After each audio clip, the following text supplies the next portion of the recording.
नमस्कार। Hume Raturi analysis में आपका स्वागत है। लोकसभा चुनाव सामने ही है। 2 हफ्ते बाद पहले वोटिंग शुरू हो जाएगी। काफी गहमे गहमी चल रही है। ये लगभग आर पार की लड़ाई है, जहां एनडीए को के लिए भी ये एक जीवन मरण का प्रश्न है, वहीं इंडी गठबंधन के लिए भी यह जीवन मरण का प्रश्न है। तो सीट शेयरिंग की बात चल रही है। दोनों दलों में, दोनों गठबंधनों में सीट शेयरिंग चल रही है। कहीं हो गया है, कहीं हो रहा है, कहीं होने की उम्मीद है, और कहीं फ्रेंडली फाइट जैसी सीट शेयरिंग की बात चल रही है, जिसे कि हम सीट शेयरिंग नहीं कह सकते, यानी गठबंधन के विपरीत, लेकिन चल सब रहा है। अब मैं सबसे पहले आज मैं बात करूंगा 2 सीट और 2 व्यक्तित्व की, जो आज सबसे ज्यादा चर्चित है इस समय देश में। मैं उन 2 सीट की और 2 व्यक्तित्व के बारे में बात करूंगा, लेकिन उससे पहले मेरा पुनः निवेदन है कि आप लोग मेरे चैनल सब्सक्राइब करिएगा, वीडियो देखिए, शेयर कीजिएगा, कमेंट कीजिएगा, और विशेषकर वे लोग जो मोदी परिवार से हैं, जो सनातन धर्म को चाहते हैं, जो भारत को आगे बढ़ते हुए देखना चाहते हैं, वे जरूर मेरे इस चैनल को सब्सक्राइब करें और कमेंट जरूर करें मेरी बात से आप कितना सहमत हैं या असहमत हैं। धन्यवाद।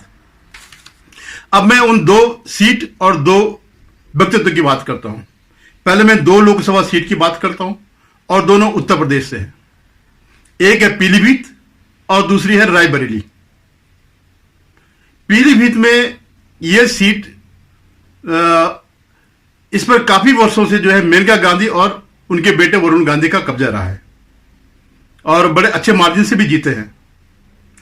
तो वरुण गांधी को इस बार बीजेपी ने पीलीभीत वाली सीट नहीं दी, उसकी जगह जितेंद्र प्रसाद को यह सीट दे दी। जितेंद्र प्रसाद वही जितेंद्र प्रसाद जो कांग्रेस से नाराज होकर के बीजेपी में शामिल हुए और इस समय शायद उत्तर प्रदेश में मंत्री हैं।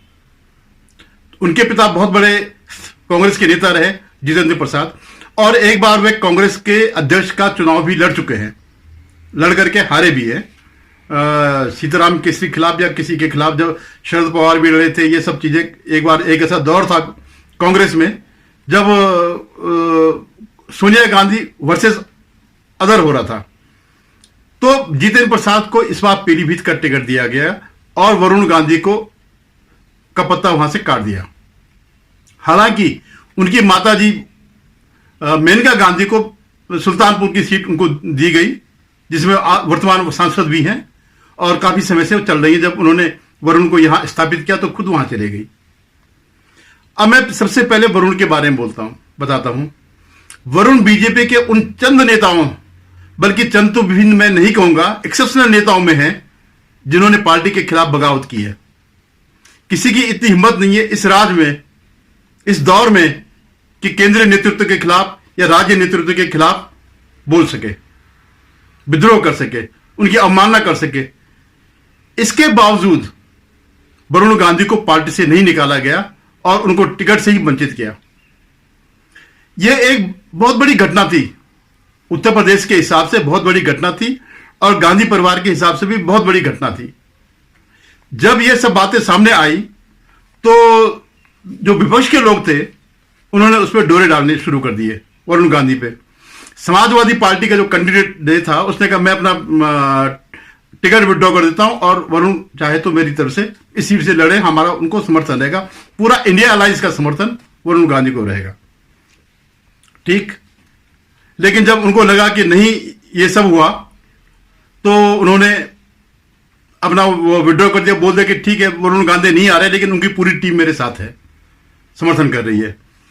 इस बीच क्या हुआ कि जब यह हो गया कि वरुण गांधी को टिकट मिलने की संभावना नहीं थी और बाद में नहीं मिली, तो उन्होंने फॉर्म ले लिया, नॉमिनेशन फॉर्म के 3-4 सेट ले लिए, जिससे जाहिर हो रहा था कि वरुण गांधी इंडिपेंडेंट या विपक्ष इंडिया अलायंस की तरफ से चुनाव लड़ सकते हैं।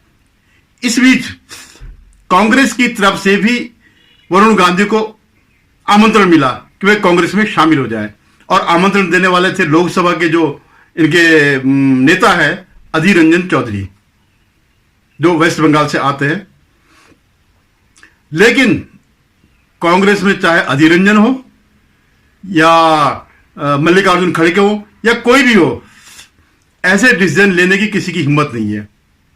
अगर कांग्रेस चाहती तो इसको, तो सोनिया गांधी या वरुण गांधी इसको ले सकते थे, लेकिन उन्होंने ऐसा नहीं किया। जो कुछ कहा अधीर रंजन ने कहा, उसके ऊपर कोई प्रतिक्रिया नहीं आई। और अगर आप थोड़ा इतिहास देखें तो एक बार ये कहीं शिमला में भी मिले वरुण गांधी और राहुल गांधी, दोनों में बातें भी हुई। और जो इनके जो गटर मीडिया के यूट्यूबर्स हैं, उन्होंने बड़ा हल्ला मचाया कि दोनों मिल रहे हैं, दोनों एक साथ आ रहे हैं। लेकिन उसके बाद राहुल गांधी ने बयान दे दिया कि नहीं, मिलना अलग चीज है और उनकी विचारधारा अलग है, मेरी विचारधारा अलग है, ये हमारा इनका यहां आना संभव नहीं है, यानी पटाक्षेप हो गया। उसके बाद ये सब चीजें वाहियात की चीजें हैं कि कांग्रेस का कोई नेता उनको आमंत्रण दे, उनको पार्टी में शामिल करने की बात करे, क्योंकि राहुल गांधी ने ही मना कर दिया। अब मैं आपको बताता हूं राहुल गांधी ने क्यों मना किया, या सोनिया गांधी क्यों इंटरेस्टेड नहीं है वरुण गांधी को लेने में। मैं दोनों का वो जिक्र करता हूं, राहुल गांधी का भी और वरुण गांधी का भी, दोनों की क्वालिटीज। वरुण गांधी जो है तेज तर्रार नेता है, जनता में लोकप्रिय है, इसमें भी दो राय नहीं है। वो पूरा काम भी करते हैं, जैसे एमपी लैट फंड जो है उन्होंने पूरा का पूरा बांटा, उसका सारा पैसा जनता में लगाया, लोगों की समस्याएं भी सुनते हैं, सारी चीजें, और उसके अंदर एक विद्रोह और नेतृत्व वाली भावना है। यह एक ऐसा गुण है जो अच्छा भी है और बुरा भी है। अगर आप संजय गांधी के टाइम को अगर याद करते हो, कोई पुराने लोग जानते होंगे, तो लगभग जो गुण संजय गांधी के अंदर थे, वही गुण उसका ही बहुत बड़ा हिस्सा वरुण गांधी के अंदर है। यानी ऑथोरिटेरियन टाइप का जो है रवैया है उनका। और कांग्रेस में जब अगर हम इनको पैरेलल रखें, वरुण गांधी को और राहुल गांधी को, तो राहुल गांधी उसके आसपास कहीं भी नहीं है। इतने सालों से कांग्रेस पार्टी प्रयास कर रही है कि राहुल गांधी को स्थापित किया जाए, लेकिन राहुल गांधी जहां पर थे उससे और भी बदतर होते गए, उनमें कोई सुधार नहीं आया। उनका नेतृत्व जो है नहीं आगे बढ़ा, उनके नेतृत्व के अंदर की योग्यता है ही नहीं, गुण है ही नहीं। जब भी वो मुंह खोलते हैं पार्टी के लिए एक समस्या पैदा कर देते हैं। तो इसलिए न सोनिया गांधी चाहेगी, न वरुण गांधी चाहेगा, राहुल गांधी चाहेगा कि वरुण गांधी कांग्रेस में आए। अब सोनिया की समस्या और है, सोनिया गांधी चाहती है कि राहुल गांधी ही स्थापित हो, इसलिए उन्होंने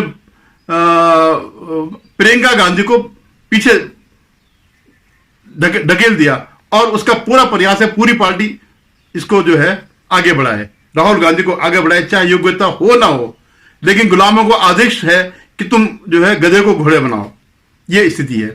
तो ये कोई संभावना है ही नहीं कि वरुण गांधी कांग्रेस में जाते, इसलिए वो पटाक्षेप हो गया, वो नहीं गए।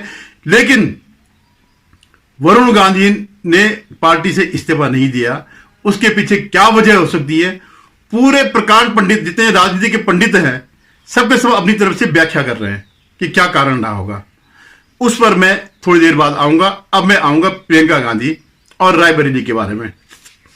रायबरेली और अमेठी दो सीट ये माना जाता है कि गांधी नेहरू परिवार की है। अमेठी में लगातार पिछले बार को छोड़ करके राहुल गांधी जीते, और रायबरेली में जो है सोनिया गांधी कई उससे जीत रही है। यानी ये इनका अपना एक मैदान है, खेलने का मैदान है। लेकिन परिस्थितियां बदल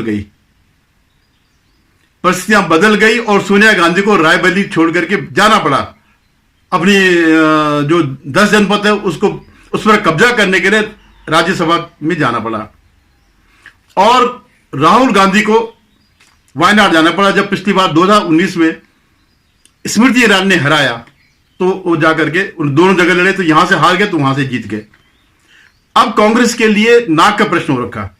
कांग्रेस ने लगभग सारी सीटें डिक्लेयर कर दी यूपी की कि कौन कहां से उठेगा, लेकिन अमेठी और रायबरेली ये दोनों सीटें रोकी हुई है। ये माना जा रहा था कि शायद अंतिम समय में प्रियंका गांधी और राहुल गांधी यहां से इनका भी नाम प्रस्तावित होगा। हालांकि जो इनके नेता कहते हैं कि सारी जनता कह रही है कि साहब पिछली बार गलती हो गई अमेठी में, आप आइए राहुल गांधी के लिए इस बार आप चुनाव लड़े। लेकिन शायद इतना आसान भी अब राहुल गांधी के लिए नहीं है, क्योंकि जो स्मृति ईरानी है उन्होंने अपनी पकड़ जो है बहुत मजबूत कर ली है, और रायबरेली में जो इनकी कांग्रेस के एमएलए थी अदिति सिंह, वो भी जो है बीजेपी में आ गई और एक बहुत बड़ा वर्ग जो है बीजेपी में आ गया। अब प्रश्न यह है कि इन 2 सीट से कांग्रेस किसको उठाती है? क्या प्रियंका गांधी को उठाएगी या राहुल को उठाएगी? यह बड़ा प्रश्न है। और ये अगर नहीं, इन दोनों में से कोई नहीं उठता है तो ये एक शर्म का विषय हो जाएगा और ये मान लिया जाएगा कि उत्तर प्रदेश से कांग्रेस का दरवाजे बिल्कुल कंप्लीटली क्लोज हो गए। न सोनिया गांधी, न राहुल गांधी, न प्रियंका गांधी। और कांग्रेस का मतलब तो यही है। कांग्रेस का मतलब कोई अधीर रंजन नहीं है, कोई जयराम रमेश नहीं है, कोई ये खड़गे नहीं है। इनका मतलब सिर्फ यही है, कांग्रेस का जो मतलब है। तो क्या ये सब होगा? कांग्रेस यहां से समाप्त हो जाएगी? कांग्रेस का बिस्तर बंद हो जाएगा रायबरेली और मतलब यूपी से? अगर ये दोनों, इन दोनों में से कोई एक भी अगर नहीं उठता है तो क्या ऐसा होगा? ये एक बहुत बड़ा प्रश्न चिन्ह है और इस पर जो है अभी सस्पेंस बरकरार है। उन्होंने सब डिक्लेयर कर दिया लेकिन ये 2 सीट छोड़ दी अभी।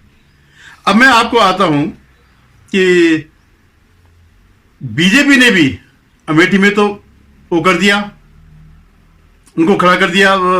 स्मृति ईरानी स्वाभाविक रूप से पहली लिस्ट में उनका नाम आ गया था, लेकिन रायबरेली पे उन्होंने भी सस्पेंस बनाए हुए हैं। रायबरेली में अभी कोई डिक्लेयर नहीं किया। तो क्या संभावना हो सकती है? इसको मैं एक थोड़ा सा, जो मेरा अपना रुख है, जो मेरा अपना विश्लेषण है, वो अब मैं आपको बताता हूं। हो सकता है सही हो सकता ना हो, लेकिन बड़ी संभावना इस बात की है कि यह होगा। मुझे जो लगता है, रायबरेली से प्रियंका गांधी को कांग्रेस अंतिम समय में टिकट दे सकती है और इसीलिए जो है अभी बीजेपी ने भी ये सीट पे अपना कोई उम्मीदवार खड़ा नहीं किया। तो संभावना इस बात की बहुत ज्यादा है कि अगर प्रियंका गांधी रायबरेली से उठती हैं तो वरुण गांधी को बीजेपी रायबरेली से टिकट दे सकती है। यह बहुत बड़ी संभावना है। आप देखिएगा क्या हो सकता है, कि क्या यह संभव हो सकता है, क्योंकि उन्होंने जो है इसके बावजूद, जो उनका विद्रोही रवैया रहा, उसके बावजूद जो है वरुण को पार्टी से नहीं निकाला। और क्योंकि पिछली बार राहुल गांधी को बीजेपी ने हराया, अब की बार अगर प्रियंका उठती है तो पूरा जोर लगाएंगे कि इस परिवार का, यानी गांधी नेहरू परिवार की इस शाखा, जो सोनिया गांधी वाली शाखा है या राजीव गांधी वाली शाखा है, इसका यहां से उनके उसमें पर्दा डाल दिया जाए, उनका चैप्टर क्लोज कर दिया जाए और उसी परिवार की दूसरी शाखा जिसमें जो कि काफी समय से इनके साथ है, यानी मेनका वरुण, उसको वहां पर स्थापित किया जाए। तो मुझे इस बात की संभावनाएं बहुत तक रहेगी। अगर प्रियंका गांधी रायबरेली से उठती हैं तो वरुण गांधी को यहां से टिकट दिया जा सकता है और यह बड़ा रोचक होगा। और रोचक यह भी होगा क्योंकि बहुत से लोग, बहुत ज्यादा कांग्रेस में लोग फ्रस्ट्रेटेड हैं। उनको जाने का मौका नहीं मिल रहा, दूसरी पार्टी में जाने का कोई उनको लेने को तैयार नहीं है। अगर वरुण गांधी यहां आते हैं, रायबरेली आते हैं, तो कांग्रेस का जो रायबरेली की पूरी यूनिट है उसके साथ खड़ा हो सकती है। और अगर प्रियंका और दोनों लड़ते हैं तो फिर तो पूरा बीजेपी पूरा जोर लगाएगी और प्रियंका का कैरियर खत्म करने का प्रयास करेगी। तो देखिएगा क्या होता है। आप लोग नजर बना के रखिएगा और पुनः मेरा एक बार और निवेदन है कि आप मेरे चैनल को सब्सक्राइब करें। धन्यवाद।